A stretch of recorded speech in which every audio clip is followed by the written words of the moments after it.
So again, welcome to everyone. As you log on, I will once again invite you to click mute. That will help give the best listening capacity to everyone and to our brothers and sisters in Christ that will be listening to the recording later. I now would like to introduce to you our presenters for today. Our topic today is that of worship. And we have online with us Kenny Champagne. He is the Minister of Youth and Young Adult and Discipleship Ministries at Lord of Life in Fairfax, Virginia. And his colleague and partner in ministry. Did Nathan make it online, Kenny? I think I saw him. Okay, all right. So Pastor Nathan Swenson Reinhold is also with us, and he is the senior pastor at Lord of Life in Fairfax, Virginia. So with that, I'm going to turn the platform over to our guest presenters. And after that presentation, then we will be breaking out into small groups. Fingers crossed that Zoom will have that capacity for us, and we'll have an opportunity to engage in small group discussion. So Kenny and Nathan, thank you for being with us today. It's great to be with you all. Let me share my screen and find my presentation. And just begin with a caveat. I imagine, like the rest of you, we are. Just a reminder: if your microphone is on, to go ahead and turn it off. There you go. Wonderful. But like the rest of us, you all are probably drinking from a fire hose and figuring out how to do things that you were probably not prepared for. So this is kind of the evolution of our thinking and how we've been putting things together. And I want to start with a story, and that is a snow day that we had here in the Mid-Atlantic in Northern Virginia a little bit over a year ago. And we had decided that we were going to cancel worship, and that I would pre-record something. And our communications person, who happens to be married to Kenny Champagne, who's on this call with us, said, "No, you're not. You're going to do Facebook Live." And I need to tell you, I was incredibly terrified about that. It's one thing when you're pre-recording something, if you don't like a take, you can do it over and over and over again until you're more or less happy with what you did. You know, I'm okay doing jazz live in person with people, but doing it in front of a camera was just really intimidating. But I did a little 25-minute liturgy, guitar, scripture, little reflection, things like that. 25 minutes tops. We had 2,500 views within 24 hours, which just blew us away. And the response was so incredibly positive. And it wasn't because I was that fantastic. It met our people where they were, and they wanted to be connected as a worshiping community. So it was kind of it should have been our clue then that we should have gotten into this conversation a little bit more fully. We already video broadcast our Sunday evening worship service. It's low tech at setting up a camera and connecting it to a Facebook live stream. That's all we've been doing. But I think that experience really pushed me personally to begin to think through how it is we begin to think about being church in a digital age. And so I put this question out to all of you. What are the items in our historical toolbox that allow us to contemplate the dynamics of what I'm going to call a translocal church? I got on.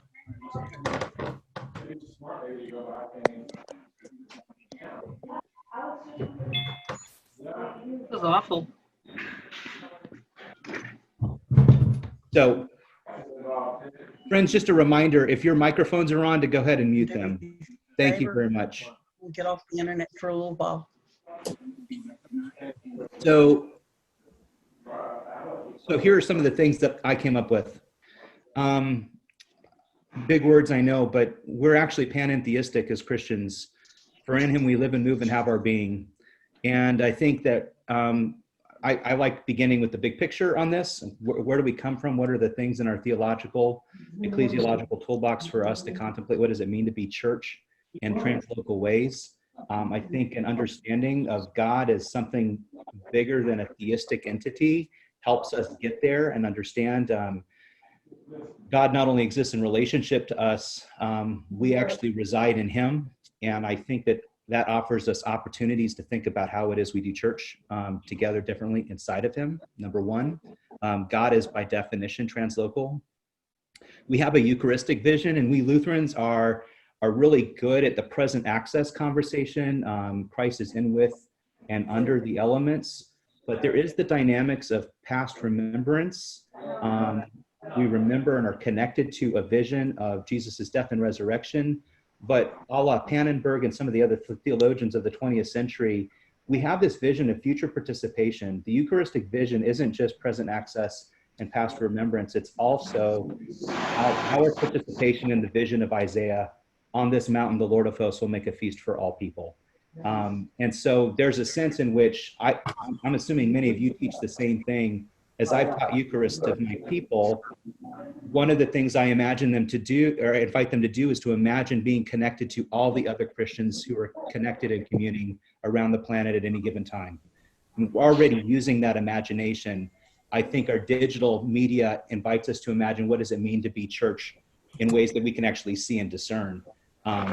We don't just have to use our imaginations anymore. We can, digital means, see how this is true. Pastor Nathan, this is Jenny McClellan. I'm just watching the chat box. Would you please give instructions on how to mute? I think we're still having that problem, hearing some feedback. Okay. Friends, if you will look on your visual screen, number one, a couple of things. In the top right-hand corner of the screen, you can do what I call the Brady Bunch view. What you automatically come into, default into in Zoom, is a view that lets the person who's speaking, they're the primary person you see, and you'll just see a string of other people either on the side or across the top. If you do the Brady Bunch view, you can actually see most of the people that are on the call, which is really, really cool. That's top right-hand corner of your active screen. What we are referring to, Jenny, thank you for saying that. On the bottom left-hand of your screen is a mute button and a stop video button. And if you're on this call, what we need you all to do, if you're not speaking, is just click that mute button. So that when you're talking, nobody can hear what's going on in the background. So if you would all do that, because we're getting a lot of feedback in the background from people. I'm not sure where that's coming from. Jenny, that's all I can do. I can't do anything else. So, okay, I'm going to continue with the presentation. Is that cool? Can I get a thumbs up from people? Okay, thank you guys. So let me go back to sharing my screen. Go back into this. I know Lutherans aren't known, Lutheran Christians aren't known for our pneumatology, but we actually have a pretty robust pneumatological vision.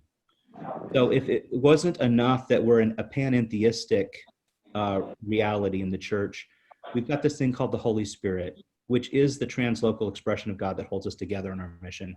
So I just offer those three kind of vignettes as ways to begin to think about or push your own theology, ecclesiology, your own pneumatology, that what COVID-19 is doing is inviting the church into what it said it believes anyway, but inviting us to get our praxis, our action, to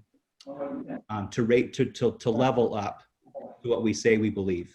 So I think that this is a wonderful opportunity. I'm not glad that COVID-19 is running around the planet, but I'm grateful that we have the opportunity to figure out how to do church in different ways. I think it's a gift. It's a hit that's a gift to us ultimately. So our questions, as we went into this last weekend, I pulled the plug on worship at the very last minute. I was still hoping we could do it, and then realized that from my vantage point in my community, it would have been irresponsible. So Kenny and I put our heads together, and basic questions we wrestled with were, what tools do we have? What people do we have? And what do we already have experience with? I mean, understanding that we weren't ready for, you know, the full Monty this last weekend. We had to put something together. And so Kenny can talk through the theology of that, but those are the questions that we began with, and we cobbled something together that actually worked well for us. This is not a prescription for what you should be doing.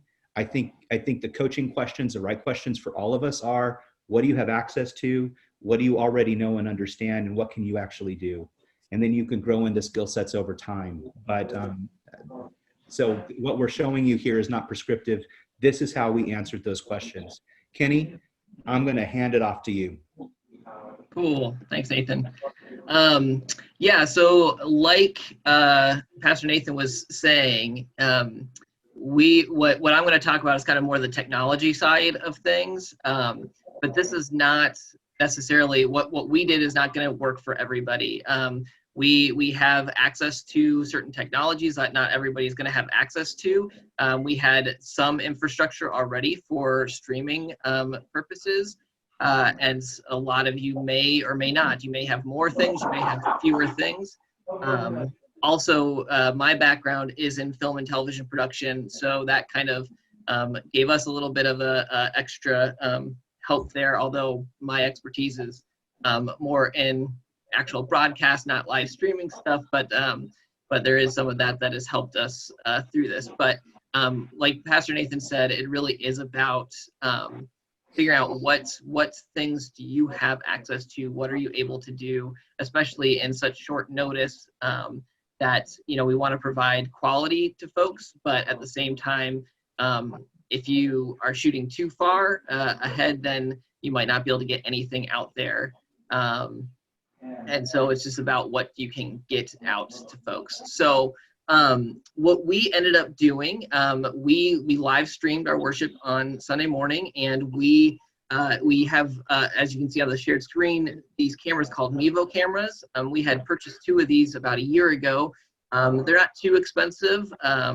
They're, I think, Nathan, what were they, $700, $600, something like that? About $500 a piece, yeah. Yeah, and they can be controlled through a device, a phone, an iPad, Android devices as well, and they automatically sync up with your internet, and you can just stream right through them. So you don't need anything else other than the camera to do the streaming, which is really nice, and a phone as well.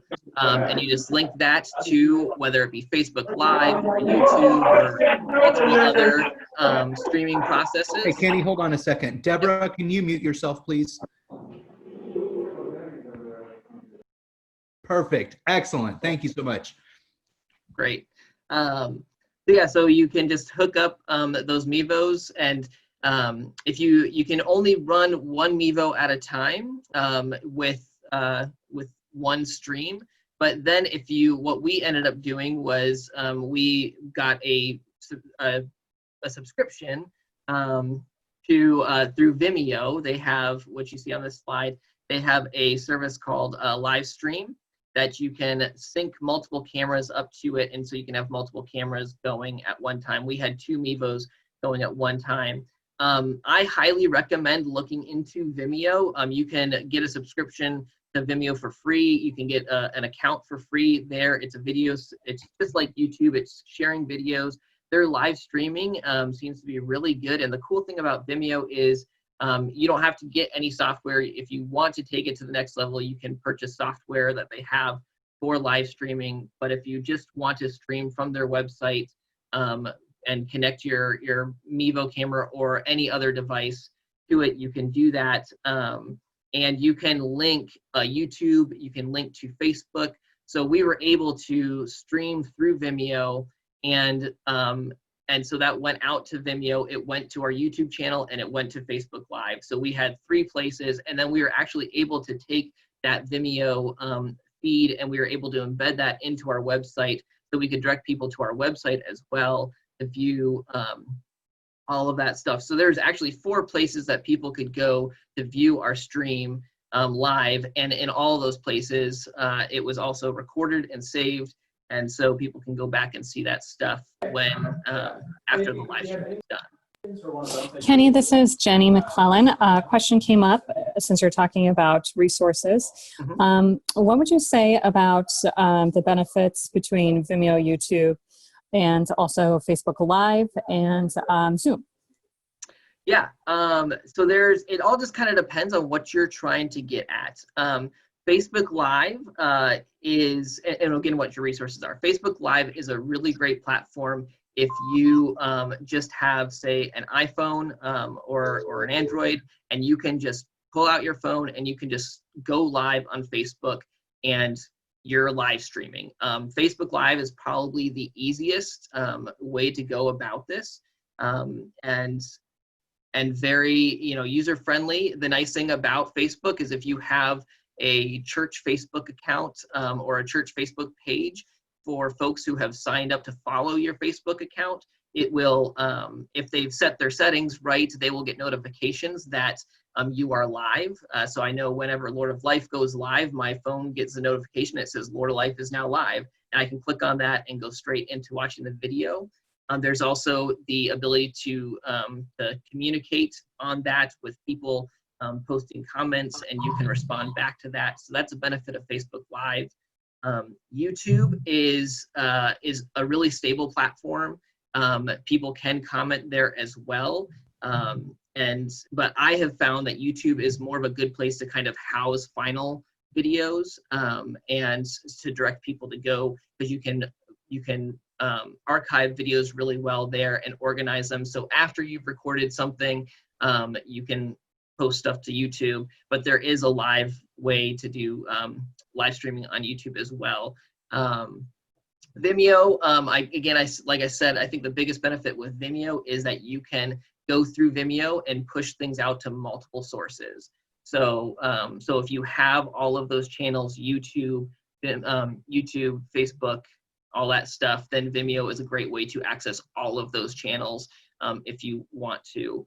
And as far as Zoom goes, Zoom is a great platform. As you can, we're all using it right now. Zoom is a great way to be more interactive if you want to invite your congregation into being able to talk back, to respond to liturgy, to sing together. I have not done that type of experience, although we are actually in conversation now about what that might look like if we become so restricted that we can't go leave our houses. So that's going to be something we start exploring. But that's the beauty of Zoom, is being able to see everybody's faces and to be able to actually verbally talk to one another and all that. With Zoom, you don't have the ability to do as much production stuff as you might be able to in some of those other platforms. But again, depending on what you're trying to accomplish, Zoom can be a great platform for that as well. Thank you, Kenny. I also see that Bill Medding's hand is up, so we can call on him. Yeah, Bill. Hello? Oh, yeah. Calling on Bill Medding, please unmute yourself. I'm sorry, I just hit the wrong button. You got you, Bill.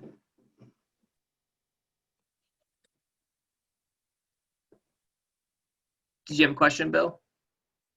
No. Oh, okay. Was there another question out there? Leona? Yes. Yes.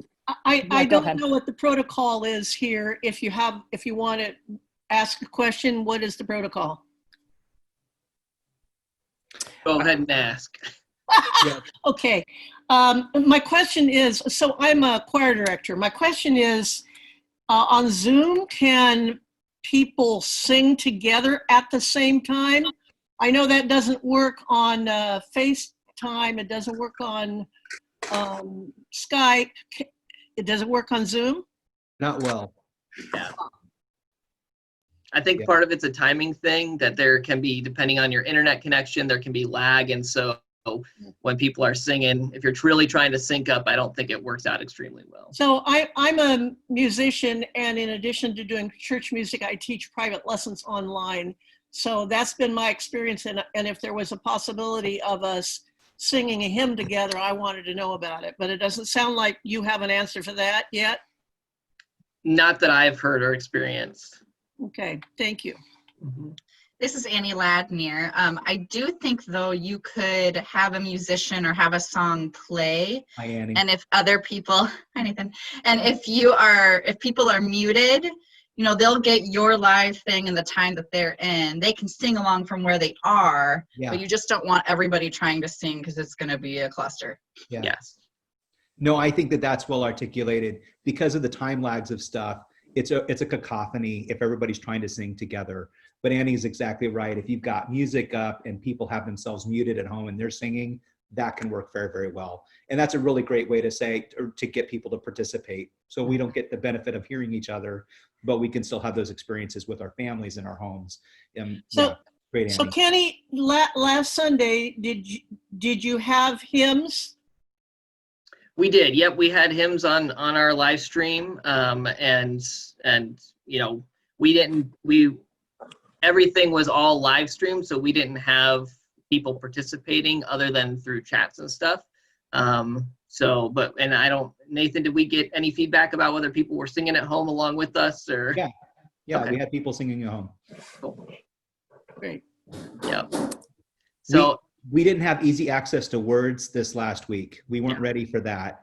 So, you know, we did really familiar hymns like Be Thou My Vision, Come Thou Fount, things that most people at least know the tunes to. So we got a lot of feedback on is that people were humming along with us, which I'll take. You know, this next week, we've got some new things in place to adjust so that we'll be able to have participation that way at homes, but we weren't ready this last week for that. So Jenny, what what will was you your do question? next week? What will you do next week differently? Great question. we've got it set up where we can take what we normally put on the screens. We can put that onto the live stream, do kind of a picture-in-picture thing because of the software that we're using. So we're able to either put just the words up on the screen in the live stream, or kind of have both up in there as well. Other ways of doing that, though, if you don't have the technology, is to just include, like, you could be putting, if you have screens, if you use those in your worship, you could have the screens running in the background of the live shot and just move the camera onto the screens while the music is going so people can follow along. There's those types of things that you can do that are more low tech that still accomplish that, which is something we were talking about before we knew our technology could do this. So. The other thing is to print up the music or the words for your songs and distribute them as PDFs or Word docs or whatever for people ahead of time, so people can print those things off and then they have basically a little bulletin or something in front of them and can participate that way. Another low I tech. have a few more questions Sure. coming up from the chat. Several people have been asking about licensing, and someone just responded that Augsburg is offering free license for print and streaming. So thanks for responding to one another. That's true. And One License yes. has made everything, made all of their stuff online usable through April 15th as well, and they may end up expanding that. We made the decision this last weekend, even though we have One License and Augsburg stuff, and we were just going to go with stuff that was public domain. And so, you know, you can search public domain hymns online, and then you don't have any issue. May I add something to that? In researching with Augsburg Fortress, it's only what is in the ELW that they have domain over, because they also have some other publishing houses where you still can't use it. That's right. Without permission. So that's one caveat. And One License, in researching that this morning, the way the instructions read for a free license, it would be for those who are subscription holders already. Right. If I'm understanding that correctly. Correct. That's correct. And CCLI has a streaming one as well, but I didn't see any discounted pricing for that. So that's what I know. Yeah, thank you for that. There's a few more questions. One is Vimeo editing, does it have editing capabilities or just recording? I'll be honest, I'm not 100% sure of that. I haven't dug that deep into Vimeo. Do you know, Nathan? It has some editing capabilities, Okay. yes. But I don't know that it has that for the free license. you may have to purchase one of their subscriptions to get that level of service. And the next question, can you do Facebook Live without going live, recording on Facebook? No. No. You can just pre-record something and then you can post the video to Facebook. Right. Which is another way of doing all of this too. If Yeah. you don't have the comfortability of doing a live stream or the capabilities of that, if you have a device that can record video, you can record everything and then just upload it onto Facebook, onto your page, onto your church's page. That's another way of tackling all this and just not doing the live thing. And it works well, and it's totally legitimate. And I was doing that for a long time, that kind of stuff. And quite honestly, for me, starting out, I'm still not comfortable on this platform, but it was easier for me to do that than do the live stuff. Now you have access to Facebook Live. When I was initially pushing stuff out there, or Kenny and I were initially pushing stuff out there, it wasn't, we didn't have access to Facebook Live. So if you can just jump in with both feet and get, comfortable with the platform, I think that's a great way to go. But another question that came up,